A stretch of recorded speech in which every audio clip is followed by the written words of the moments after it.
Hi everyone, welcome to another episode of Outgrow's Marketer of the Month. I'm your host, Dr. Saksham Sharda. I'm the creative director at outgrow.co. And for this month, we're going to interview Joe Pulizzi, founder of the Creator Economy Expo. Thanks for joining us, Joe.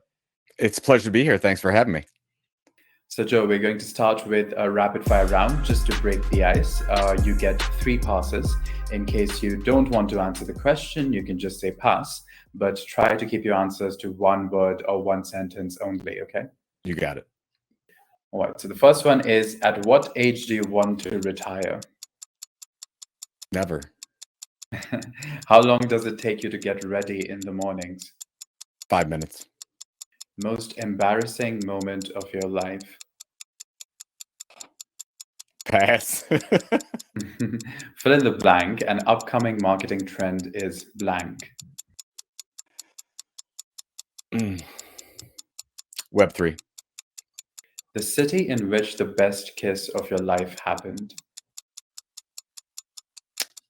Bowling Green, Ohio. Pick one, Mark Zuckerberg or Jack Dorsey. Jack Dorsey. The first movie that comes to your mind when I say the word ambition?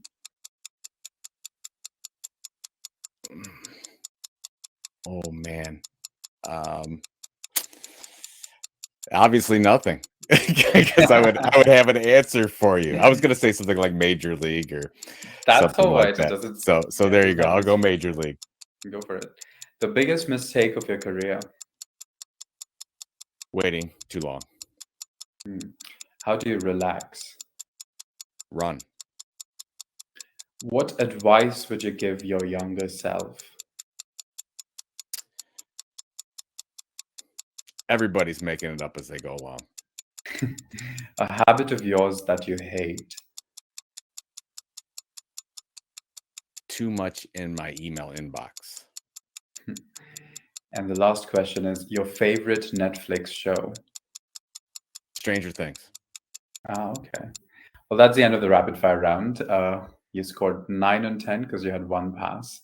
And we're going to go on to the longer form questions now. All right. Great. Tell us more about the Creator Economy Expo and how you managed to get world-class speakers and content creators on board. Well, first of all, I come from the events industry. I've been doing events for over 20 years, so I'm passionate about that. And as I made my move, so I grew up in the content marketing industry, been doing that for over 20 years. Started Content Marketing Institute. My wife and I sold that business in 2016. And then I started to fall in love with what we're calling the creator economy, or what I call content entrepreneurs, and basically helping those individuals try to figure out their business models. How can you create content on an ongoing basis and actually become independent, financially independent, make a living, and not just create all this content as a hobby? And there was no physical event that we could find, and to my knowledge, there's still none, focusing on the middle class of content creators out there. There's lots of conferences for big influencers with 1 million+ followers on TikTok and Instagram. But what about the content creator that has 5,000 subscribers or 10,000 subscribers, and they're in industry niches that you don't know of anymore? They need an event too. They need somewhere that they can get together, they can network, they can learn from each other. And that's why we decided to create the annual event, Creator Economy Expo. We had just had our event in May of 2022, and we wanted to put on an experience that they would never forget and something that would continue on after the event. So we ended up getting 350+ to Phoenix, Arizona. And thank you for recognizing me. It's a great speaker lineup, and we were all able to learn from each other and continue this journey on. And there's so many individuals out there creating content on all different platforms, but most of them aren't financially independent and not even close to it because they don't have the right business model for it. So that's our job, to teach them how to create a business model out of this thing. And what would be, off the top of your head, a tip for creating content for our audience that you'd like to give right now? Well, yeah. So an easy one is focus on one platform. There's so many content creators out there saying, oh, I've got to be everywhere. No, you don't have to be everywhere.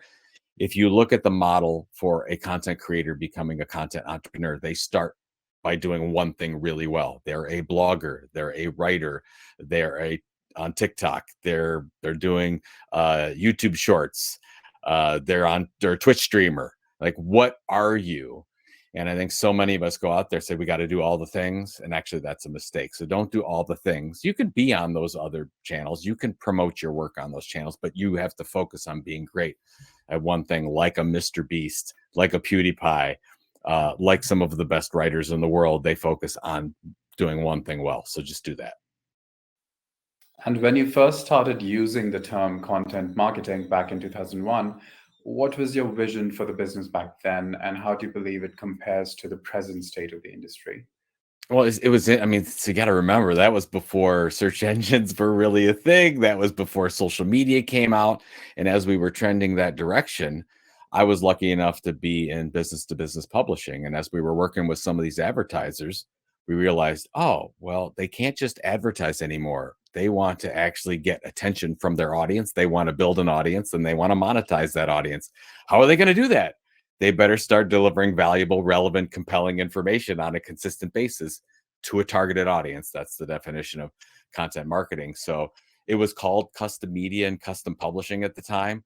And the problem was that if we were I was targeting marketers, I wanted to sell marketers content marketing products. And so you had to call it something marketing. You can't call it custom publishing or custom media. They don't know what those things are. So I said, okay, let's call it content marketing, just like search engine marketing, just like social media marketing. And it started to pick up and snowball. Probably by 2010, it really started to take off. We had our first event, Content Marketing World, in 2011. And now, I mean, so a lot of people perceive this as differently when you look at a media company versus a non-media company, like a New York Times versus a Cisco Systems. I don't see it as any different. I see a company that's trying to build an audience and monetize that audience, and then they have products and services to do that. New York Times does that mostly through direct revenue. They do it through sponsorship. They do it through paid subscriptions. Cisco Systems does it by selling more products and services. But they're doing the same things. They all have media departments. They all have directors of content or content marketing or chief content officers, and they're all trying to build subscribers and then monetize those subscribers. And that's where we're at in 2022 and into 2023. So everyone is a media company. It just depends on if you take that seriously. And then if you really do take it seriously, then you're going to create content operations that are going to build an audience and a community over time. And then you can look at the ways to generate revenue. And so do you agree with the statement that buyer insights should be a key component of your content strategy? I think that you should use any research you possibly can to understand your audience. So if you have insights into how they purchase a product, absolutely. If you know what they're searching for on social media or on search engines to get their information about what they're going to buy or how they spend their day, you definitely want to use that into your content. But I also wanted you to think about what do you want to position yourself as the leading expert in? You can't create content about all things, and you probably have way too much product content already. If you look at most companies, they're very heavy on product content, not so great on valuable, relevant information that's not about the product, that's delivered on a consistent basis, at least. So we've got to take all those resources and kind of move them around a little bit, so we can say, oh, okay, we really need more in this direction to position ourselves as the leading expert. So it's definitely a process. And we're seeing this evolution. I mean, content marketing is a muscle that most organizations haven't used very much or very well. So it's sort of atrophied, if you will, even though hundreds of years ago, that's the way we went to market. So a lot of things are changing. And then you're competing with everybody, right? You're competing with the Netflixes and the Googles of the world, and you're competing with your actual real competitors. So it's getting more difficult as we move further, even with all the technology. So speaking of value itself, in the context of the creator economy, what value, in your opinion, do creators create exactly? So any content creator should try to do one of two things: try to help my audience live a better life or Mhm. get a better job, have a better career. I mean, anything around those things. So if you're a content creator, you've got to ask yourself, what am I doing? What's the mission? Um, and that's where it differs from influencers. Most influencers, not let's say most, a lot of influencers that you see out there, They open up their lives. They're talking about themselves. It's pure entertainment, which is fine. But I think that we can do more as content creators and content entrepreneurs. So who is my audience and where am I trying to deliver differentiated value so that I can take that audience to the next level? Because we're trying to create a subscriber from that audience and monetize that audience over time. To do that, we need to build trust. We need to deliver ongoing content that solves their needs and pain points. So I want to know, if I'm talking to a content creator, who's your specific audience and what's your content tilt? That means, what is your differentiation so that you can cut through all the clutter? What is that? And then you can start to figure out how you can impact your audience on a regular basis. And then it gets into process, right? Oh, okay, well, here's my article. Here's my search engine phrase. Here's the audience outcome that I'm trying to deliver from every piece of content.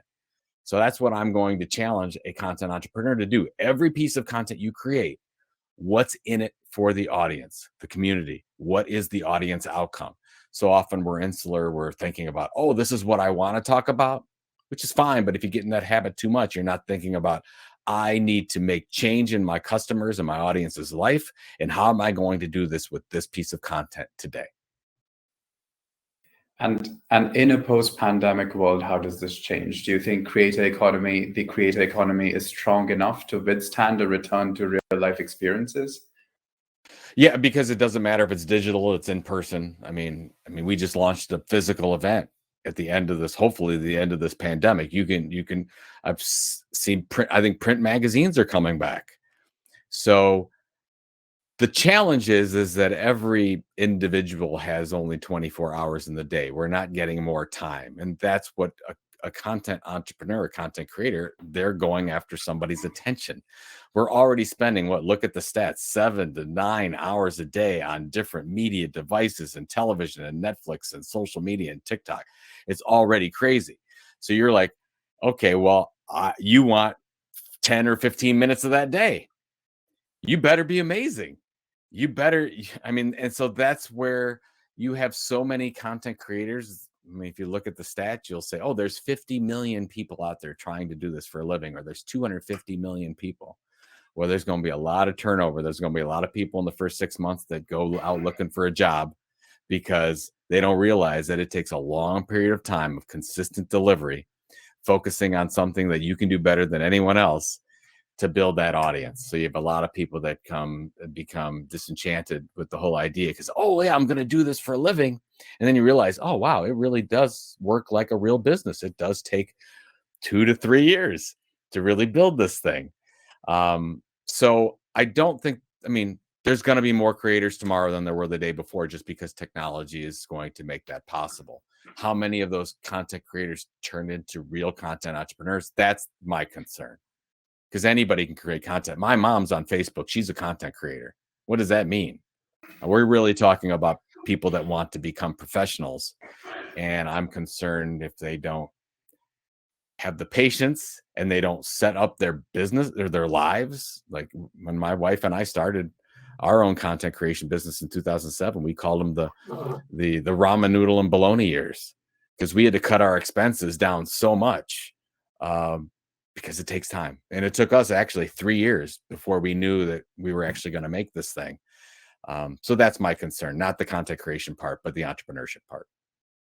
So speaking of your own journey, you've mentioned online several times of a research project that helped you break through in your content entrepreneurial journey. Mm-hmm. Could you elaborate on this project and how it specifically helped you accomplish a successful exit? So, yeah, let's see, we started the business in 2007, and in 2008, 2009, we started our research project because, again, my belief is, depending on your area of expertise, you need to be one of the leading experts. You need to present yourself as one of the leading experts. And how best do you do that? We started creating our own independent research. We worked with a lot of partners to make this happen, but we created, basically it was, what is content marketing and what is the state of the content marketer, if you will. So we went through, who is a content marketer? What is content marketing? What are we doing out there? Are we using blogs and print and events and social media? And we started to go through those things. And slowly, year after year, we kept doing these over and over again. We did position our organization as one of the leading resources for that. And then that enabled us to create Content Marketing World, the event, do the podcast, do all the things that we're doing. And then we had a successful exit in 2016. So I think when a lot of people are trying to figure out, okay, I'm just doing a blog, or I'm just doing a podcast, or whatever, and you want to position yourself as an expert, creating the piece of research for the industry is an absolute wonderful way to go about doing this. And we just launched the Tilt, our new business, in 2021. And the first thing we did was we launched what's the state of the content entrepreneur? What is this creator economy that everyone's talking about? Because everyone talks about the software, but not about the content creator. So we wanted to put focus on the content creator and do that. And it's already been very successful. We're working on our second annual edition. So my recommendation would be, yes, if you want to become known, a piece of research is a great way to do it. But if you're going to do it, it's not a one-off. It should be an annual thing or a quarterly thing, whatever you decide to do. Ours is an annual. When we did it for Content Marketing Institute, it was an annual, and it takes a lot of work and a lot of partnership, and you have to have a lot of people, submit their survey questions, but it's absolutely worthwhile, because then you've got not only the research report, but you've got content for 12 months that you can break out. You've got questions they've asked. You could go to each individual data point and say, wow, here's a great post. Here's a great podcast. And you could fill out your editorial calendar for a year because you have all this insight from your customers. And so let's pivot a little. Could you tell us also about your work with the Orange Effect Foundation and how you came up with that name? Thank you. Yeah, it's we're everything orange. I got a little orange on today as we're talking about this. So in 2007, when we launched what became Content Marketing Institute, I followed people like Brian Tracy, like Napoleon Hill, and always believed that if you're going to start a business, you should always give something back. So the idea of starting some charitable initiative was always there. So there's a couple things. We started the business, and I had all my pictures taken were with the color orange. I wore orange all the time, and I became known for that. It wasn't a purposeful decision, but people started, because I was wearing orange shirts all the time. People were like, Joe, are when I wasn't wearing orange, it was a big deal. And that's when it first hit me. I mean, I'd go to the grocery store and people come up to me and I'm wearing a gray shirt, and they say, Joe, is something wrong? You're not wearing orange. I'm like, okay, I branded myself to this orange. Now I wear orange everywhere. We're sort of known for the color orange. And so then when we went out and said, well, let's do this nonprofit initiative around speech therapy. My wife and our oldest was born on the autism spectrum. So, and they're doing fantastic now, and speech therapy got them there to where they're in a university right now, succeeding. Everything's wonderful. But what we found out was a lot of families, they don't have access to the speech therapy they need, even though that's what the child absolutely needs. We found out that there's so many families that just can't afford it. And when you're looking to say, oh, okay, well, I can afford dinner tonight or speech therapy, you're going to choose dinner. So you have a survival mechanism. So we're like, okay, can we create an organization that helps people, children and families, get the speech therapy they need that they can't afford? So we created Orange Effect Foundation to do that. It started in 2007, 501c3 in 2014. And now I think we've got over 260 children with grants out to help them with their speech therapy in 34 states in the United States. So, I mean, it's not a huge organization. It's something small, but we have more requests for funding than we can fulfill. So we have a lot of work to do yet. So yeah, it was just Orange Effect. My whole thing about orange is affecting change. I think it's a powerful color, powerful word. And we're like, okay, well, we want to affect some change. So we might as well call it the Orange Effect Foundation. So that's what we've been doing. And we mix that in with the business, and everything we do in the business is related. So basically any profit that we get, a portion of that profit always goes back to the foundation. Yeah, that sounds like a great initiative. So the last question for you is, what would you be doing if not all this? I would be, yeah, that's an easy one. I would be writing fiction novels. I would be doing So the quick answer to that is my wife and I sold in 16, stayed on until 17, took a full sabbatical year in 2018. I highly recommend it if you could do that. And in 2019, I wrote my first novel. It was called The Will to Die. It was a mystery thriller, which featured a marketing person at the center. I feel there's just not enough mysteries out there featuring marketing people. Anyways, because of COVID and some other reasons, I got back into business and started the Tilt and Creator Economy Expo. But at some point, I would like to go back and write a sequel to The Will to Die. And I enjoy writing. Writing that book was the most difficult thing I've ever done, but it's very fulfilling. And I would like to get back to doing that again. And I guess you mentioned the sabbatical, but what is one thing that content creators can do in their daily lives to get down to finally writing their own novel, which everyone wants to do, but I guess the world just sucks you in and you never get down to doing that? Yeah, it's tough. I mean, you and I probably both know 1,000 people that have a novel or a half-written novel on their computer in their desk drawer or whatever. The thing that it's much easier for me to write a nonfiction book. I've written 7 of them. You can write it a lot of different ways. I can write a blog post, which becomes a chapter. I can do that over months to build a book. It's different with a novel or something in fiction. You need to write every day.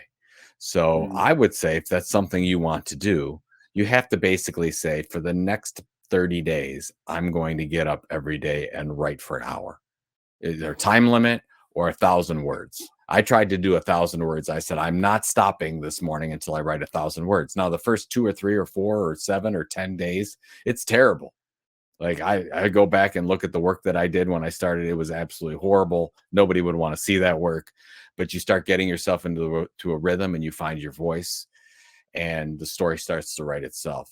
But you have to teach your body to do that, if you will, teach yourself to do that and get to that point. And it probably wasn't until about 20 or 30 days till I really felt something work.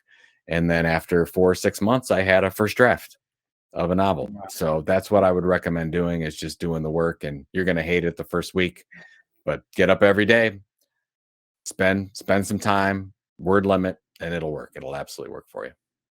Okay, fair. I'll try that. Thanks everyone for joining us for this month's episode of Outgrow's Market of the Month. And thanks for joining us, Joe. Check out their website for more details, and we'll see you once again next month with another Marketer of the Month.